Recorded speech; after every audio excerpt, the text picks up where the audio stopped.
Hello, Jonathan. Hi, Debbie. How are you? I'm okay. How are you doing? I'm hanging in there, thanks. Good. Glad to see you're safe and healthy. Yep.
City Council special meeting. May we start off with the roll call? Councilmember Reddick.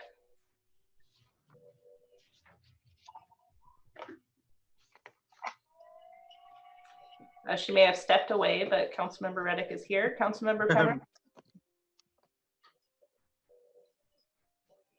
Councilmember Penrose. Here. Okay. Councilmember Rarback. Here. Vice Mayor Brownstone. Here. Mayor Eisen. Here. You have a quorum. Okay.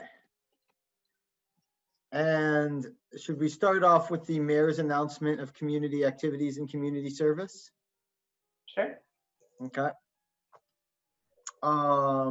Let me read a statement here. So I want our community to know that Half Moon Bay is a welcoming, tolerant, and safe place for all people, no matter their color, religion, national origin, socioeconomic standing, gender, sexual orientation, or immigration status.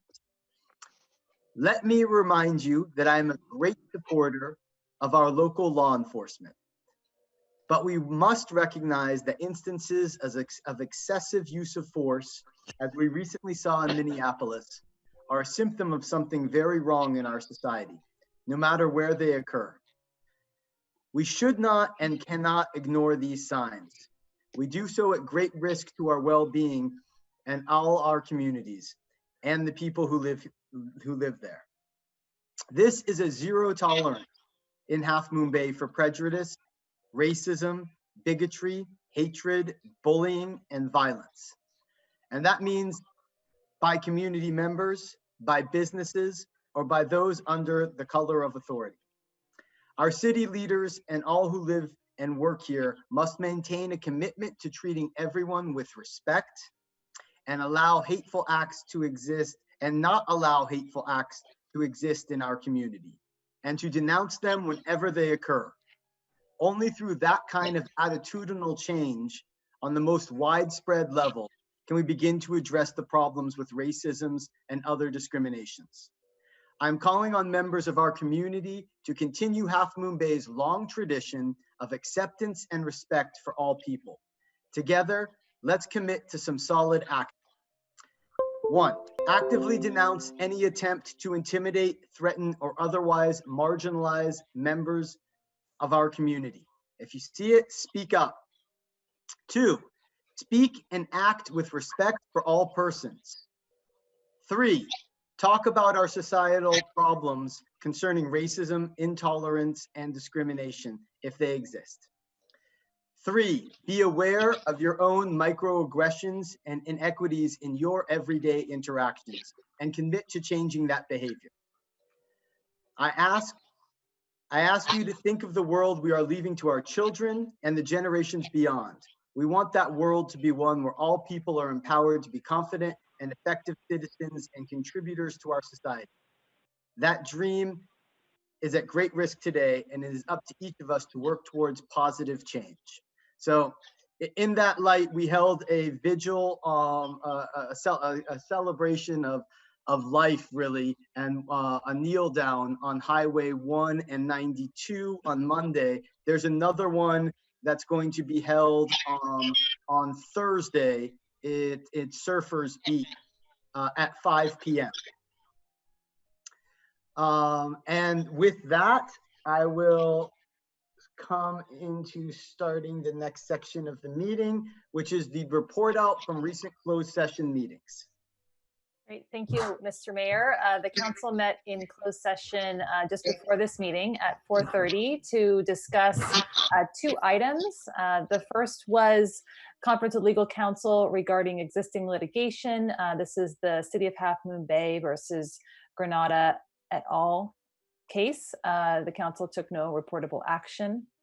And the second item was a conference of labor negotiators to provide direction to the agency designated representatives, Lisa Lopez, Administrative Services Director, and Bob Nisbet, City Manager, regarding negotiations with the employee organization, Stationary Engineers Local 39.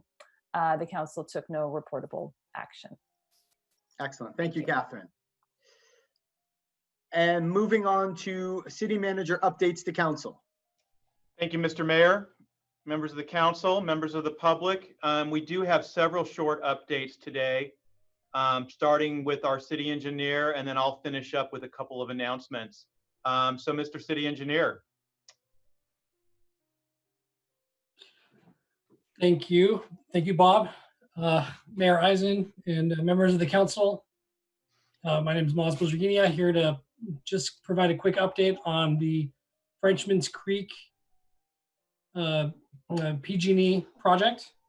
Next slide, please. So as you may recall, over the last several years, PG&E has been doing a replacement of plastic gas mains and laterals. The most recent phase was completed in, I believe, middle of 2018. Then the focus was then from PG&E on the gas substation on Main Street, just north of 92, and this is their next big project. This is going to be a replacement of all the gas mains and laterals in the Frenchman's Creek subdivision. For folks that don't know where that is, it's the subdivision just to the north of Frenchman's Creek. It's on the east side of Highway 1. There's one entrance in and one entrance out, one official entrance out. And they're going to be replacing all of the mains and laterals in that subdivision. There will be field investigations starting in a couple of weeks. That would be more about utility potholing and field inspections, and they're proposing to tentatively start on July 6th. This project is about a 9-month construction duration. So there will be some impacts to the residents in the area. PG&E will be contacting each resident directly via mail notification as well as automated calls. And their PG&E contact is Alexandra Prieta, and her information is on the slide here. We'll be working closely with PG&E on the inspections and the restoration of the area. That's it for my piece. Real quick, did we put out an e-news on this topic yet? No, we actually just had a call today with PG&E that they confirmed these dates and times. So we will work to get that out after this meeting. Okay, I think that'd be a nice way for us to help with the outreach. Thank you.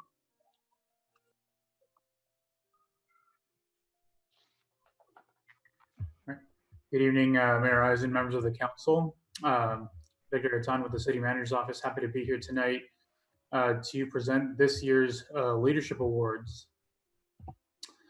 And I believe this is our 7th or 8th year conducting Leadership Awards.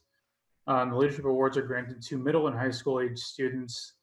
They need to fill out an application, and really the general criteria that we look for in that application is students show social responsibility, leadership, work ethic, community service, and overcoming obstacles and accomplishing goals, both in their personal and academic lives. And typically, awards are given out to 8th graders, 9th graders, 10th graders, 11th graders, and 12th grade being the top prize, scholarship of $1,000. I'm happy to present this year's award winners, and Kaya Hannapin, and I apologize everyone for any names that I botch.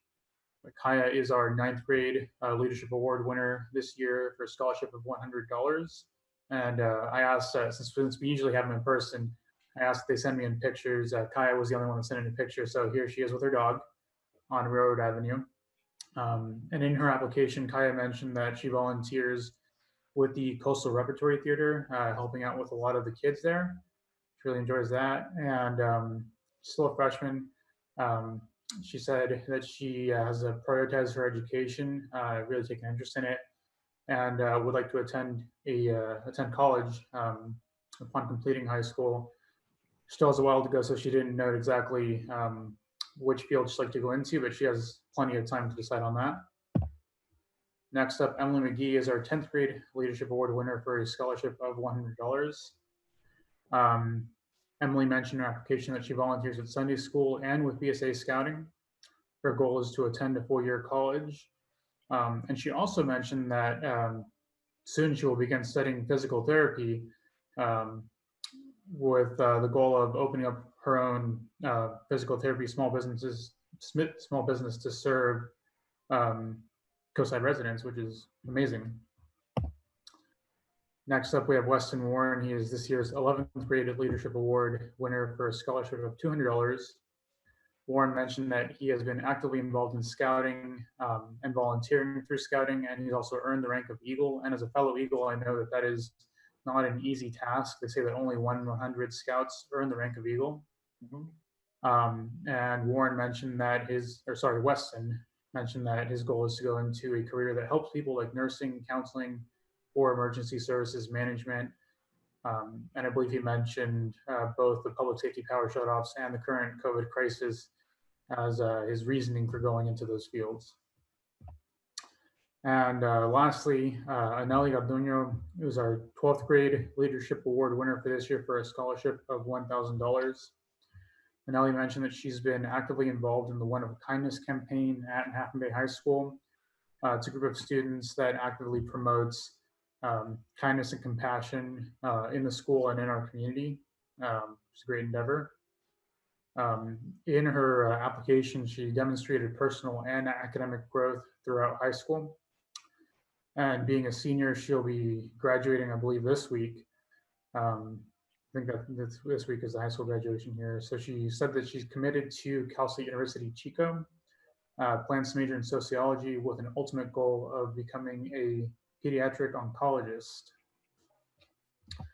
And last but not least, I would like to thank this year's Leadership Award application review panelists. First up is Vice Mayor Robert Brownstone. Thank you for all your help in reviewing the applications. Next up is Parks and Recreation Commission Chair Pat Black, and also Parks and Recreation Commissioner Paulette Eisen. All thank you very much for reading all these applications and taking the time. I know that I appreciate it, and I know that the students really appreciate it as well. We'd just like to congratulate everyone who applied and to all our winners. Thanks. If we were public, we'd give a great applause. All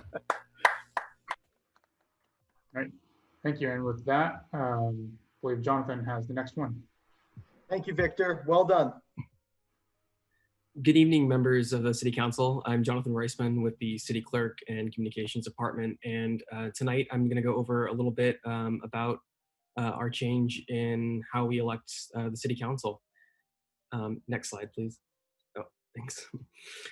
So just a little bit of background. In 2018, the city changed its electoral process from at-large to district elections, beginning with the election coming up on November 3rd of this year. And instead of voting for each available open seat on the city council, you'll now vote only for the candidates running within your district. So for instance, if you live in District 2, you would only be able to vote for the candidates running for that seat. Half Moon Bay now consists of 4 districts with an at-large mayor, And no matter where you live, you'll be able to vote for the mayor. It's a 4-year term, and that will be in 2022. This year, districts 2 and 3 will have an election, and districts 1 and 4 will vote in 2022. Next slide, please. So as you can see here, here's a map of the districts of Half Moon Bay. Districts 2 and 3 are up for election this November, and districts 1 and 4 will be up for election in 2022, along with the mayor. If you're a candidate running for office, you have to live within the district that you're running for, and for the nomination process, you'll have to collect signatures from people who live within your district. Next slide, please. The city will be holding a Q&A informational session on Zoom later this month for both voters and for prospective candidates. We don't have a date set yet, but once we do, we will notify the public immediately. And we're working on the details for the nomination process beginning on July 13th. It will likely be online and virtual, but more details will come, and we'll announce that as soon as we can. And please feel free to contact either Jessica or myself. Our information is up there if you have any questions or comments about the upcoming election or the districts. And we're very excited to get the word out about the new district election process here in Half Moon Bay. Thank you. Jonathan, great report. Thank you. It's perfect. Thank you. Hi, good evening, Mayor, City Council. I am Veronica Vostenak, your sustainability analyst, and I'm here today with an exciting announcement. Last week, we were notified by Keep America Beautiful that the City of Half Moon Bay has been selected as one of their recipients for grant funding for their cigarette litter prevention program. So we were selected to receive $10,000 to work to reduce cigarette butt litter in Half Moon Bay. We proposed to do this in 2 ways. One was to install cigarette butt receptacles to recycle cigarette butts through a program with TerraCycle, and 2, to develop an awareness campaign on the negative effects of cigarette butt litter and proper disposal methods. As a part of this grant, we will also receive 400 portable ashtrays to distribute throughout the community. And as far as next steps, we're working with a task force of local nonprofits such as Sea Hugger, Abundant Grace, and Pacific Beach Coalition to establish a baseline of cigarette litter at the proposed locations for the receptacles. And this task force will also partner with the city on an education campaign, emptying the receptacles and recycling the cigarette butts and collecting data. So we're excited to get this started, and I will keep you all updated as the receptacles are installed and as we get some of that data. That's very good. Congratulations. Perfect. Well done. Thanks, Veronica. Yeah. And we've definitely had some constituents who have this as one of their top priorities is cigarette butt removal of the beaches. So very exciting. Yep. Thank And you. you're partnering with the right groups who know exactly where most of those cigarette butts are showing up. So appreciate it. That's great. Thank you. I have one question, if I might. Are the receptacles going to have printing on them as is shown in this little icon? And if so, will the wording be in both Spanish and English? Yes, so there will be stickers on the receptacles. We have the ability to fully customize it, so they won't necessarily look like what's in the picture, and we'll be sure to have text in both English and Spanish. Thank you. No problem. Very good. Great question. Congratulations. Well done. Thank you. I think am I the last one? No, we have a few more. Yeah. So thanks, Victor. Good evening, council members. Over the weekend, Public Works maintenance staff placed a number of informational signs at our beaches, near the restrooms, and along the coastal trail.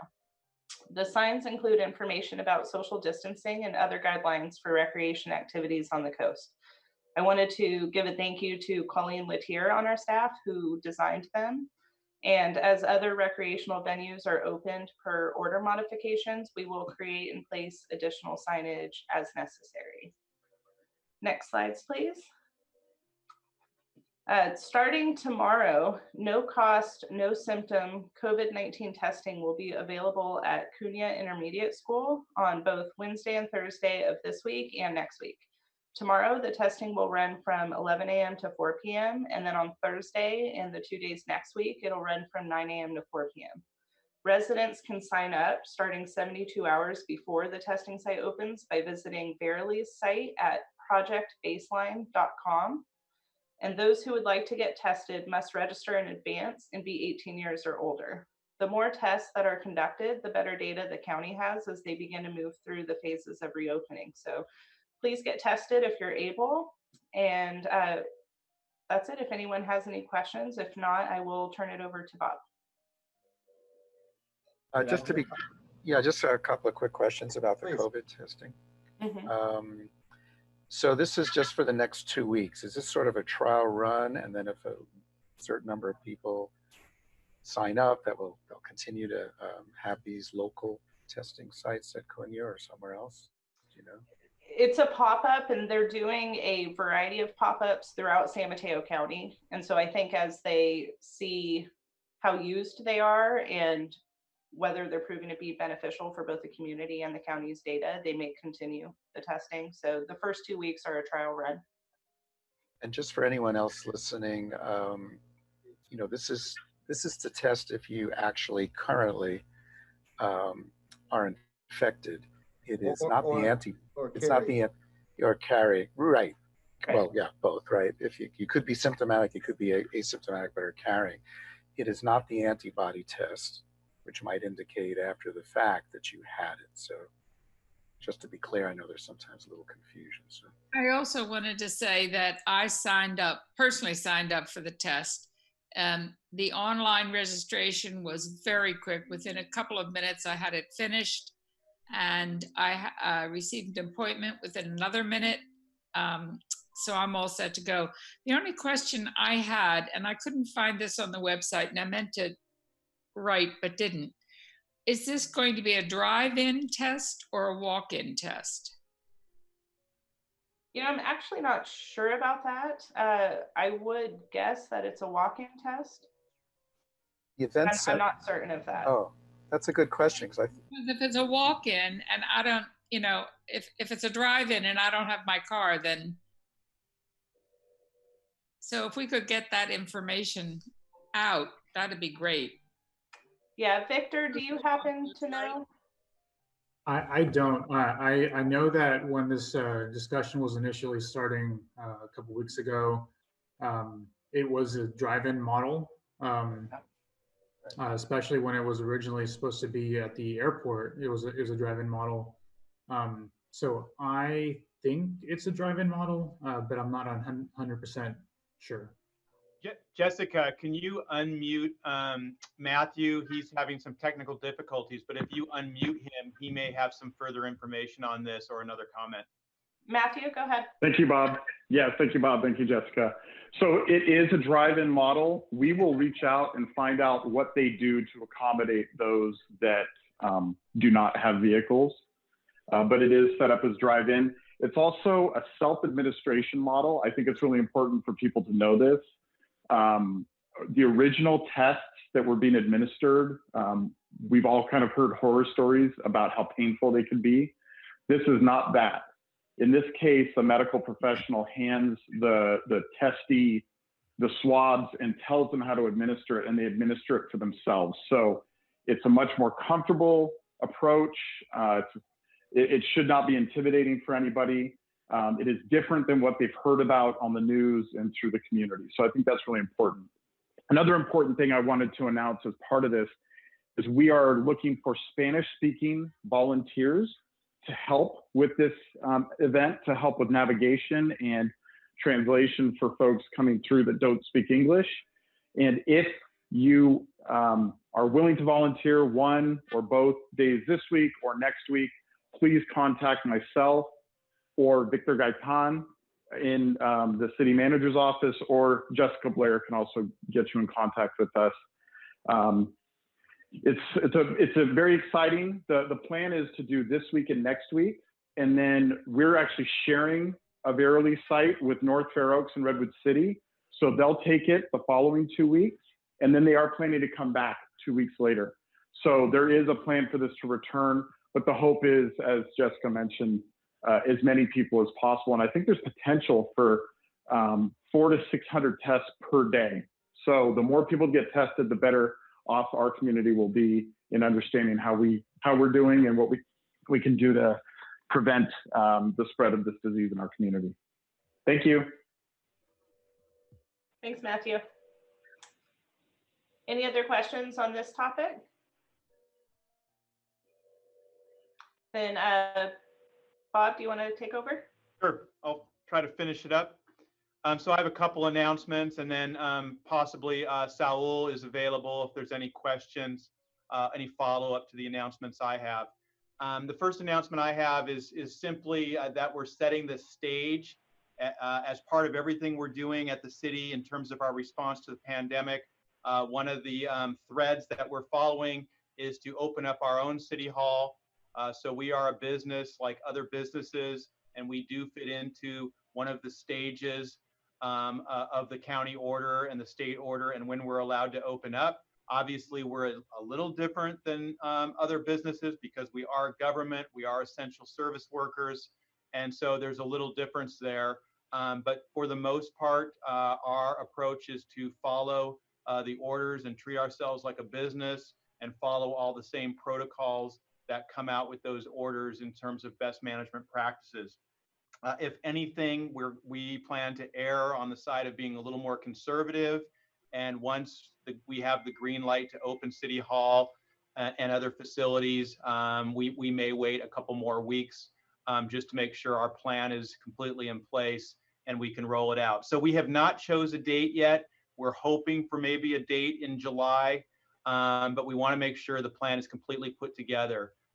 Administrative Services Director Lisa Lopez is leading up the creation of this plan. She's actually putting together a reopening policy that would be available to all staff. We would distribute it to all staff, and it would include a lot of the things that you've probably seen in articles that you've read in the news about what other businesses are doing, things that you've seen in the orders all over the place. Having face shields, for example, potentially at counters, having meetings with the public only by reservation and trying to avoid pop-in meetings at the counter. Spacing staff out a little better at City Hall, maybe having rotating schedules so that we don't have too many staff sitting in the same room. We're also considering maybe providing thermometers to staff. All these little things that you've been reading about, that what others have been doing. We're taking the best from everything we can find from other cities, from other commercial establishments, and putting a plan together. And we, like I said, plan to be conservative and roll it out when the time is right. But maybe looking, depending on how the orders go, and we want to be adaptable because, as everyone knows, the orders come fast and furious and have changed and gone different directions from time to time. So we want to make sure we're in sync with all that, but that would be the goal. I bring this up also just to note that work is going on, but also there's an item on the agenda on the consent calendar. The council's being asked to approve. It's item 1E, where we're actually adjusting the hours. So that does relate to our reopening plan, but it had to be on your agenda tonight because it also relates to the district elections and the process for that. So Jessica and Jonathan wanted to get that new schedule on the agenda so the council would officially approve it so that those hours were established when they start allowing candidates to decide whether or not they're going to run for office. So those new hours are going to be Monday through Thursday. So our intention is to have City Hall closed on Fridays, but the hours would be approximately the same, 8:30 to 5. And we'll obviously get this word out in a variety of ways. We'll use our e-news, social media, new sign on the door, word of mouth, all the normal ways that we would get that word out to the public. And again, they're going to see changes anyway in the way we interact at the counter. So they're going to notice that the way City Hall operates is different than it used to be. But I just wanted to get that out there for the first time, because if the council approves the consent calendar, then the public wouldn't hear this. But we're moving in that direction to eventually open City Hall, and the new hours would be such that we would be closed on Fridays. So I wanted to get that out first. The second announcement I wanted to make officially and publicly here for the first time, and goes back to your opening remarks, Mr. Mayor. Thank you for those comments about the spirit of Half Moon Bay and the crisis, the multiple crises that we're facing tonight, and the need for us to be respectful of the diverse community we have. And that is that most people probably know this already, but I will announce it, and some people may hear it from the first time. The county has decided to institute a curfew, San Mateo County has, for the next 2 days.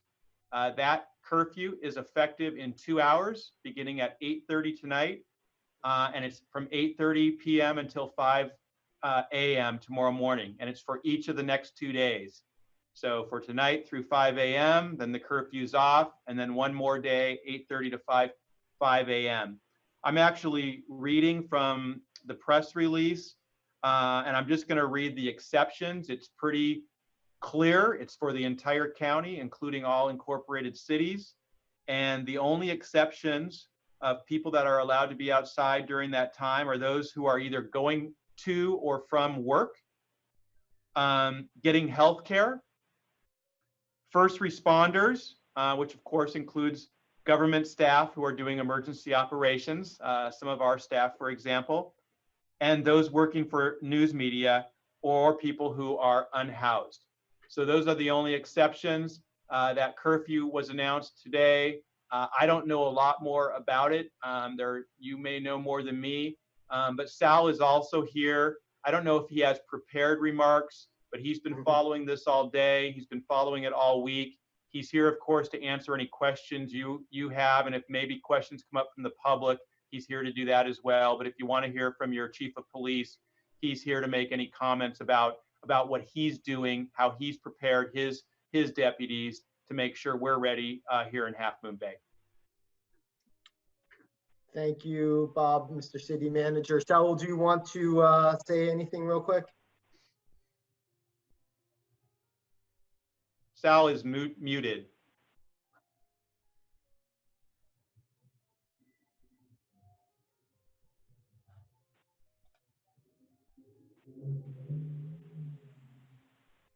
Okay.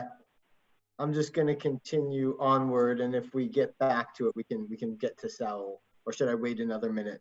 Yeah, Jessica, if you can look to, I'm not sure why he's muted, but we'll see if we can fix it. Yes, so you're not muted, so I'm wondering if it's an issue with your microphone on your end. Okay, well, I think we've done enough to speak for him and on his behalf as well. So thank you for being here, and thank you, Mr. City Manager, for those updates. All right, may we move into the consent calendar?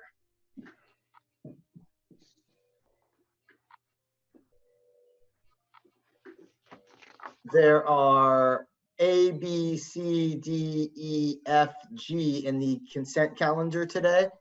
And one of them in particular, before we go to any type of voting and if people want to pull them, but item 1B, I would like to recommend that staff do a full analysis over the next year. I am okay accepting it, but I know we've talked about this before, and I'd like to do a full analysis over the next year to see if there are any other options available. And Mr. Mayor, John Dowdy is also here, obviously, and obviously this is a big item. It's done each year. It's the collection contract and our arrangement with SAM, and also some other independent private contracts. And I also see in the audience a couple SAM staff here, so they're obviously waiting to see that the council approves this item and can answer questions too. But if there are, we understand this is a big important item. We do it each year. If there's questions for Mr. Dowdy or comments on that looking forward, he's here to do that. And John, do you want to just give a quick, maybe 30-second update on that one, or just kind of what's going on? Sure. annually, we have had Vivian Housen Associates on a consultant basis to assist us in some of the more technical and related issues with the system. And her background also puts her in line with having a great knowledge of the SAM system and SAM plant and facilities. So she brings a great breadth of experience to us along with her associates there. Over the last 2 years, we've had the contract with Mark Thomas Company. This would be the third and final year under that RFP for them. They bring, I think, something to the table which is the oversight and just training and assistance in the field that was not existent in prior years. This year, even I think as important or more importantly, the contract was modified to include CCTV inspection of the oldest sections of pipe in the city, and neither the city nor SAM have that capacity to do CCTV inspection. And so that's part of this process. And both of those contracts voluntarily were renegotiated and reduced in cost to ultimately put us in a point where we were less cost than last year overall with the SAM collections contract. We kind of are where we are on the SAM collections contract. I think everybody did a great job, including our partners at Montera and Granada, to find kind of a solution that made the most sense. SAM staff, everybody sort of pulled together, and we found a compromise that we could all live with. Obviously for us, this increased our cost over last year. But what I can say is it didn't increase it as much as it could have. So that took some effort and work and on the part of all parties to get there. And I think we're comfortable. We also clearly acknowledge and understand that your direction, and I think the council's direction, to continue to reevaluate how we can be more efficient, more effective, and cost effective, and be stewards of the public funds that are there in terms of the rates and the rate structure and all those come with it. And clearly, as we indicated, Mark Thomas is on the third year of the contract, and this is truly a one-year contract with SAM. All Granada, Montera, and the city all agreed that we really need to take a look and see what the options are and how to make this either into a long-term proposition or to look at alternatives beyond just the SAM contract. So I think we're all in alignment with where you were suggesting. Gorgeous. Are there any other? Thank you for that. Are there any other questions on that item, or is anybody wanting to pull an item, or are we able to make a motion on the consent calendar?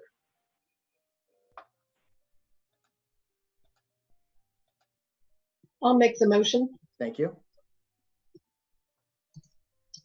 I move that we approve the consent calendar. Item 1A, waive readings of resolutions and ordinances. Item 1B, award of contracts for Half Moon Bay Sewer Collection System maintenance and engineering operations assistance. Item 1C, amendment number 1 to funding agreement with San Mateo County Transportation Authority for Highway 1 Safety and Operational Improvement Project North, CIP project number 538. Item 1D, 2020 calendar of city council meetings. Item 1E, modification to City Hall operating hours. Item 1F, conflict of interest code update. Item 1G, amendment to agreement between the County of San Mateo and cities within San Mateo County for facilitation and coordination of animal control services. Thank you, Debbie. Do we have a second? Second. Thank you. Thank you, Councilperson Rybak. Jessica, will you do the honors, please? Yep. Councilmember Penrose? Aye. Councilmember Rybak? Yes. Councilmember Reddick? Yes. Vice Mayor Brownstone? Yes. Mayor Eisen? Yes. Motion carries unanimously. Beautiful. Okay. And just for clarification, at this point, we are going to adjourn is my understanding. I just want to make sure. We are going to stay on this particular Zoom call format. We don't have to change, and then we will just restart again at 7 p.m. Yeah, and I would just suggest everyone turn their microphones and video off, and then come back just a few minutes before 7, and then we'll get started with the next agenda. So basically we have let's call it an 18-minute break. Correct. All right. Look forward to talking to you all shortly.